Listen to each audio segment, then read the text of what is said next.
Hello students, my name is Abhishek Srivastava. और कल के वीडियो में मैंने आपको बताया था, जिसमें हम लोग ने सेकंड लेक्चर को स्टार्ट किया था, सेकंड चैप्टर को।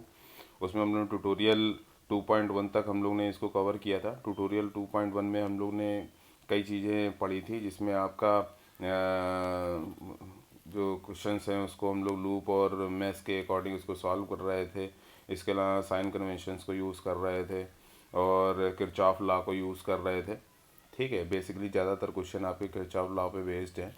इसमें अननोन्स को भी, 3 अननोन्स 2 अननोन्स को किस तरीके से हम लोग सॉल्व करते हैं उसको यू देखा था। हम लोग ने क्रैमर रूल को देखा था, जो कि वन ऑफ द बेस्ट जो मेथड है किसी भी सर्किट्स को सॉल्व करने के लिए। बहुत अच्छा मेथड है कि आप पूरे जितने भी अननोन्स हैं उनको आप मैट्रिक्स फॉर्म में लिख लीजिए, नोन अननोन को, और इसके बाद इसको सॉल्व कर लीजिए।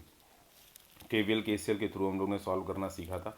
व्हीट स्टोन ब्रिज से रिलेटेड जो है वो हमारे पास काफ़ी क्वेश्चंस थे, जिसमें बैलेंस ब्रिज था और इम्बैलेंस ब्रिज था। इसके बाद ये सारे जो 2.1 में आपके ट्यूटोरियल में क्वेश्चन थे, इसको लगाने के लिए आपको बोला था। आप कॉपी पेन लेके इसको लगाइए। आई होप आप लोगों ने इसको सॉल्व किया होगा। अब हम लोग का जो टॉपिक स्टार्ट होने वाला है वो है मैक्सवेल लूप करंट मेथड। तो मैक्सवेल लूप करंट मेथड में हम लोग बेसिकली लूप को ही कंसीडर करेंगे और हर लूप के का एक इक्वेशन निकालेंगे और उस इक्वेशंस को लास्ट में सॉल्व करके लूप 1 लूप 2 और लूप 3 की तरीके इक्वेशन बना के उसको सॉल्व करेंगे। तो थोड़ा बहुत हम लोग इसके स्टेटमेंट को भी पढ़ते हैं। This method which is particularly well suited to couple circuit solution employs a system of the loop और mesh current instead of branch current. हम लोग लूप और मैश करंट को के बेस्ड पे सॉल्यूशन निकालेंगे, ना कि ब्रांच करंट के बेसिस पे सॉल्यूशन निकालेंगे। तो ये किरचॉफ लॉ में हम लोग ब्रांच करंट को कंसीडर करते थे, लेकिन मैक्सवेल लूप करंट मेथड में हम लोग लूप और मैश करंट को ही कंसीडर करेंगे। Here the current in the different meshes are assign continuous path so that they do not split at the junction into branches current. This method eliminates a great deal of tedious work involvement in the branch current method and is best suited when energy sources are voltage source rather than current source. और ये method सबसे ज़्यादा useful होता है आपके energy source अगर आपका जो है वो वोल्टेज सोर्स है, ना कि करंट सोर्स है। Basically this method consist of writing loop voltage equation by Kirchhoff voltage law in terms of unknown loop currents. तो अब यहाँ पर हम लोग इस पूरा जो ये सर्किट आपको दिखाई जा रही है, ये सर्किट आप देख रहे हैं। इस सर्किट में आप देखेंगे कि आपके पास जो दो voltage source E1 and E2 दिया गया है। इसके अलावा आपके I1 I2 I3 तीन ब्रांच मेश करंट दी गई हैं या लूप करंट दी गई हैं। और इसके बाद आपका ये टोटल आपके जो 5 रेजिस्टेंस इसमें लगे हुए हैं। तो इस क्वेश्चन को अगर हम लोग सॉल्व करें तो सबसे पहले हम लोग क्या करेंगे कि पर्टिकुलर लूप एक एक लूप को लेते हुए चलेंगे। जैसे पहले लूप को अगर हम लेते हैं तो यहाँ पर हम लोग का इक्वेशन लिख जाएगा। जैसे हम लोग ने यहाँ पर E1 को प्लस में लिया है। बेसिकली अगर मैं होता तो E1 को हम लोग माइनस, क्योंकि मैं पहले के साइन को कंसीडर करके चलता हूँ, तो आता वही है -E1 plus I1 R1 R4 है, क्योंकि R4 कॉमन है इस पहले वाले में दूसरे वाले में, तो दोनों में कॉमन है, तो हम लोग यहाँ लिखेंगे। इसमें भी आ जाएगा plus R4 I1 minus I2। ठीक है, इज इक्वल टू ज़ीरो। तो इसको इसको अगर लिखते हैं तो लिखने के इसमें क्या किस तरीके से हम इसको लिख सकते हैं, इसको लिखने का क्या तरीका हो सकता है। तो जैसे ये R4 है तो -E1 plus I1 R1 plus R4 I1 minus R4 I2 is equal to zero. I1 common है तो इसको कॉमन को हम लोग एक जगह पे लिख लेंगे। तो ये आपका हो जाएगा I1 कॉमन हो गया, R1 प्लस R4। ठीक है, और -I2 R4 is equal to E1 या E1 माइनस में होगा। तो यही देखिए आपकी लूप इक्वेशन आई यहाँ पर। इसके बाद हम लोग आगे बढ़ते हैं। तो आगे आपका नेक्स्ट लूप इक्वेशन किस तरीके से लिखेंगे। तो आप देख रहे हैं R4 जो है वो I2 I1 में कॉमन है। तो अगर हम लोग इसको देखना चाहें, इसको लिखना चाहें तो किस तरीके से लिख सकते हैं। तो लिख सकते हैं कि जैसे करंट मान के चल रहे हैं कि इस तरीके से। तो मान लीजिए हमने यहाँ पे लिख दिया R4 I2 minus I1 I2 minus I1 plus आ गया प्लस R2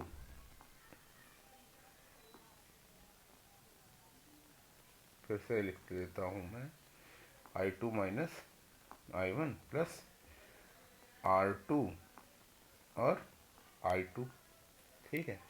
फिर R5 जो है वो I2 और I3 के बीच में, यानी तीसरे वाले इन दोनों के बीच में कॉमन है R5, तो हम लोग यहाँ पे लिख देंगे प्लस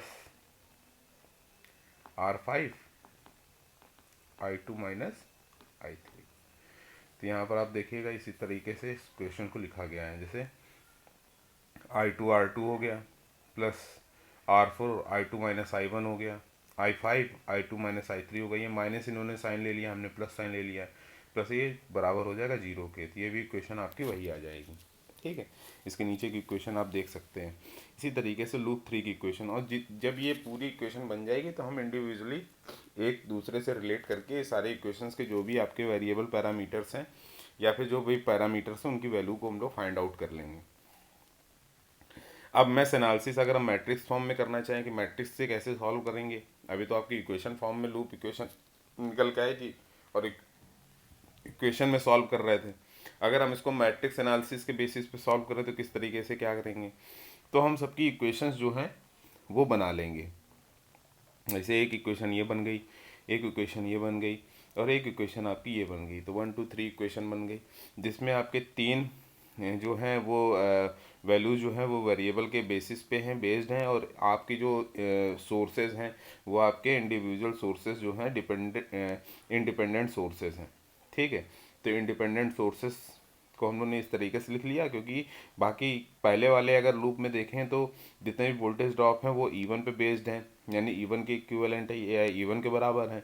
दूसरे वाले लूप में E2 के बराबर है, तीसरे वाले लूप में E3 के बराबर है।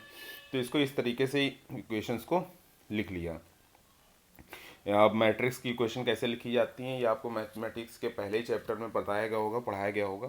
फिलहाल मैट्रिक्स की इक्वेशन अगर हम देखेंगे तो ये अगर हम मल्टीप्लाई करेंगे तो आपका यही सेम जो इक्वेशन है यही इक्वेशन बन के आ जाएगी। इसके बाद अगर हम लोग देखें, क्योंकि ये आपका जो पहला वाला ये है R1 plus R2 plus R3, ये किसके इक्विवेलेंट है, ये R11 के इक्विवेलेंट है। जो माइनस R2 ये किसके इक्विवेलेंट, R12 के इक्विवेलेंट है। ये माइनस R3 किसके इक्विवेलेंट है, R13 के इक्विवेलेंट है। ये माइनस R2 इधर का किसके इक्विवेलेंट है, R21 के इक्विवेलेंट है। ये R23 के 22 के इक्विवेलेंट है। ये R23 के इक्विवेलेंट है। फिर ये R31 के हैं, R32, R33।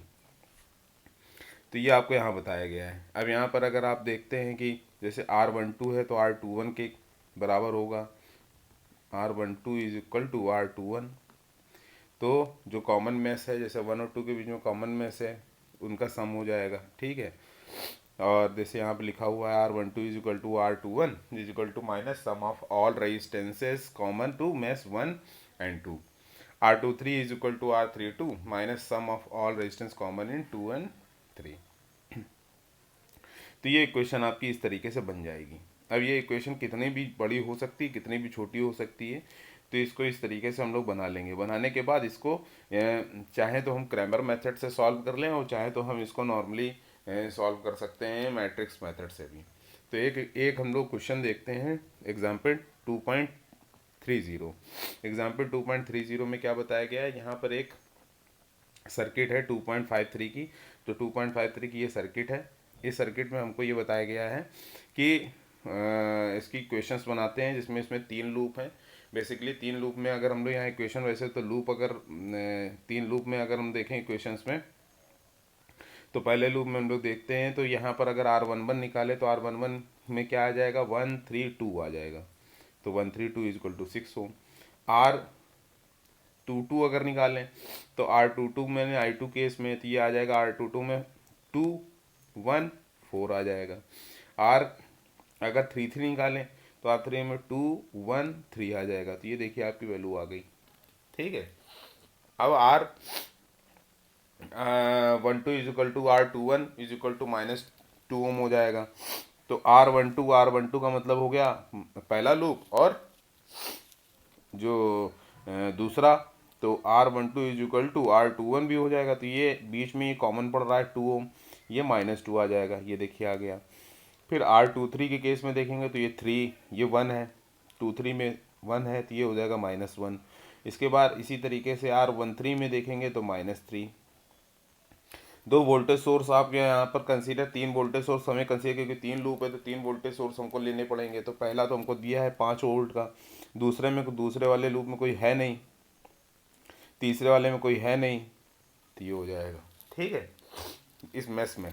ठीक, तो इसके बाद अगर हम लोग सॉल्व करेंगे तो सॉल्व इस मैथ इक्वेशंस में अगर हम लोग देखेंगे तो इस मैथ के इक्वेशन को अगर हम लोग इस फॉर्मेट में लिखें, मैट्रिक्स के फॉर्मेट में लिखें, तो मैट्रिक्स के फॉर्मेट में आपका R1 R2 R12 R13 के केस में इसको अगर पुट करेंगे तो ये सारी इस तरीके से मैट्रिक्स आपकी बन के आएगी, ये देख रहे हैं आप। ठीक, अब क्रैमर मेथड इन्होंने यूज़ कर दिया, तो क्रैमर मेथड में सबसे पहले इस मैट्रिक्स को सॉल्व करते हैं।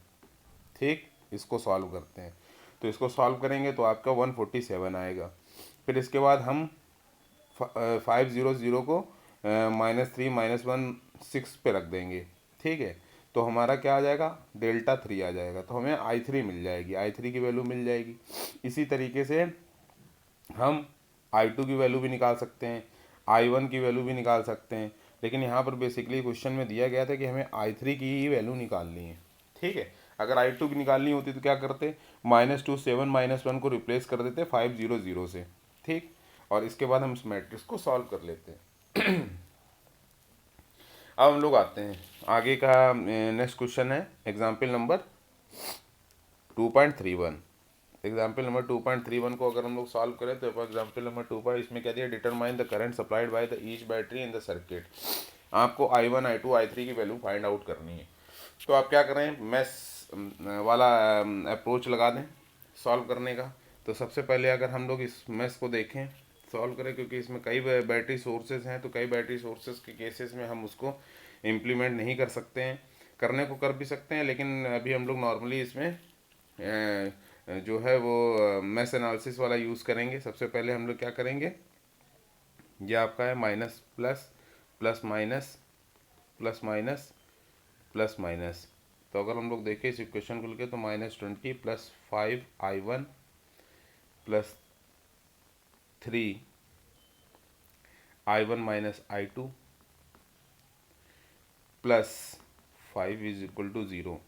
ठीक है, इनने साइन कन्वेंशन जो है वो माइनस का नहीं लेके प्लस का लिया हुआ है, आगे के साइंस को कंसीडर किया हुआ है, तो इनकी ये वैल्यू आ रही है। तो हमारी भी सेम यही वैल्यू आएगी।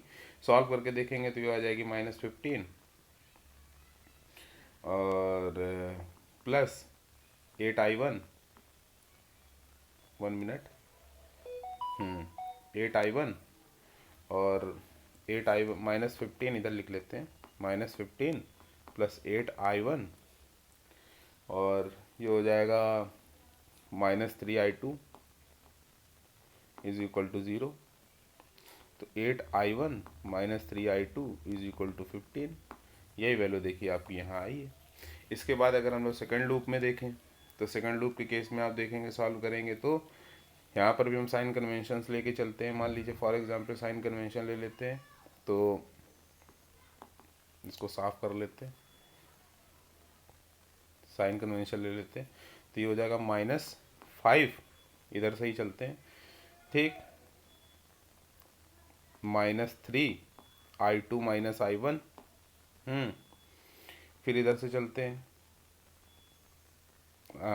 ये हो जाएगा आपका प्लस। ठीक है, फिर इसके बाद इधर चलते हैं तो आ जाएगा +4I2, फिर इसके बाद -5, फिर आ जाएगा आपका +2I2 - I3, फिर -5 = 0। इसको सॉल्व करेंगे तो ये आपका आ जाएगा क्या, तीन जगह -5 -5 -5 है, तो ये हो जाएगा टोटल -15। ठीक, I2 कहाँ है, 3I2 4I2 7I2, 7 है 9I2 हो जाएगा, 9I2 हो जाएगा। I1 आपका क्या दिया गया है, -3I1 और इधर क्या है I3 क्या है, -2I3 = 0। तो इसको अगर हम लोग माइनस साइन को चेंज कर लेते हैं तो हमारी वैल्यू क्या आ जाएगी, 3I1 - 9I2 + 2I3 = 15। ठीक, क्लियर। यहाँ पर जो वैल्यू है ये +5 इन्होंने ले रखी है, तो हमारे जो कंसीडर हमारे अकॉर्डिंग जो है वो क्वेश्चंस में इस तरीके से दिया गया है, -15 तो है ही है। तो अगर साइन के उधर जाता है, वैल्यू उधर जाती है, ओके, हमने -15 हमारा भी आएगा, ठीक है, कोई दिक्कत नहीं। हमने यहाँ पर भी साइन चेंज किए हैं तो हमारा भी -15 आएगा। ये वैल्यू देखिए आपका आ गया, ठीक है। इसी तरीके से अगर लूप 3 को देखेंगे तो लूप 3 में किस तरीके से इक्वेशन सॉल्व होता है, इक्वेशंस को हम लोग किस तरीके से लिखते हैं। तो लूप 3 में देख लेते हैं, हमारा क्या है, ये प्लस है, ये माइनस है, फिर ये प्लस हो जाएगा, ये माइनस हो जाएगा, ये प्लस है, ये माइनस है, ये प्लस, ये माइनस है, ठीक है। तो पहले वाले साइन को लेके चलते हैं, तो ये हो जाएगा आपका 15 सॉरी 15 नहीं है, 5 है वो, 15 चल रहा है, ये हो जाएगा 5, ठीक। फिर आ जाएगा पहला +2 I3 - I1, क्योंकि 2 जो है वो तीसरे और दूसरे में दोनों में कॉमन है, तीसरे लूप में दूसरे लूप में, +8I3 +30 = 0, ठीक है। तो इसको अगर सॉल्व करते हैं तो ये हो जाएगा 35 +2I3 8I3 यानी 10I3 -2I2 = 0, ठीक है। तो इस इक्वेशंस को लिखेंगे तो 2I2 - 10I3 = -35 सॉरी +35, ओके, ये देखिए आ जाएगा। अब इसको अगर हम लोग इजीली नॉर्मली एक दूसरे से सब्स्टिट्यूशन मेथड से सॉल्व करेंगे, तो सब्स्टिट्यूशन मेथड से सॉल्व करने के केस में ये जो वैल्यू आ रही है, ये वैल्यू आपकी I1 = ये आ जाएगा, I3 = ये आ जाएगा, I2 = ये आ जाएगा, I1 = ये आ जाएगा। इस तरीके से हम लोग क्वेश्चंस को सॉल्व कर सकते हैं, ठीक है। अब हम लोग का R11 R12 R ये मैथ्स रेजिस्टेंस में मैट्रिक्स बनाना है अगर हमको, तो हमको ये R11 R12 R13 को भी लेना पड़ेगा, फिर R21 R22 R23 को भी लेना, इस तरीके से और भी लेना पड़ेंगे। तो इसको इस फॉर्मेट में लिखने के लिए आपको इक्वेशंस में I1 I2 I3 की इक्वेशंस को जो अभी हम लोग ने बनाई थी उसके अकॉर्डिंग हम लोग इसको लिख सकते हैं। ये इक्वेशन आपने बनाई थी, ठीक है, पहली दूसरी तीसरी, तो इससे मैट्रिक्स बना लिया, क्रैमर आपने सिस्टम लगा दिया, ठीक है, क्रैमर से आपने रूल लगा दिया। यहाँ पर आपकी I1 की वैल्यू, I2 की वैल्यू, I3 की वैल्यू निकल के आ गई, ठीक है, इजी है। अब इसके बाद देखते हैं कि इसके बाद इसमें नेक्स्ट वाले क्या, determine the current in 4 ohm branch in 2.56। तो 2.56 कहाँ है, ये 4 ओम की ब्रांच कहाँ है, इसमें 4 ओम की ब्रांच तो मुझे दिख ही नहीं रही है। Figure 4.56, where is the 4 ohm branch, मैं ऊपर देख लेता हूँ, ऊपर ये 4 ओम की ब्रांच नहीं, ये क्वेश्चन का डायग्राम जो है वो चेंज हो चुका है, गलत हो गया है, मैं ऊपर एक बार और देख लेता हूँ, where is the 4 ohm branch, okay. अब इसी की बात कर रहा है कि 4 ओम की ब्रांच में किस तरीके से करंट निकालेंगे। तो यहाँ पर भी आप इस क्वेश्चन को नॉर्मली इक्वेशंस को बना लीजिए, 3 अननोन्स होंगे I1 I2 I3, उसमें आप क्रैमर का यूज़ कर लीजिएगा और आपकी वैल्यू करंट की आ जाएगी। अगर आप मैथ रेजिस्टेंस मेथड यूज़ कर रहे हैं तो ये देखिए इस तरीके से इसको बना सकते हैं। तो ये ट्यूटोरियल आपका नंबर प्रॉब्लम आ गया 2.2, इस ट्यूटोरियल को सॉल्व करिएगा एक एक करके कॉपी पेन लगा के, बहुत इजी है सॉल्व करना। आप अगर आप इसको सॉल्व करते हैं तो आपको चीज़ें, इसमें 2 ही क्वेश्चन है से 3 क्वेश्चन है, 3 क्वेश्चन आप इजीली सॉल्व कर लीजिएगा। जो भी रिजल्ट आएगा आप कमेंट बॉक्स में कमेंट करिएगा।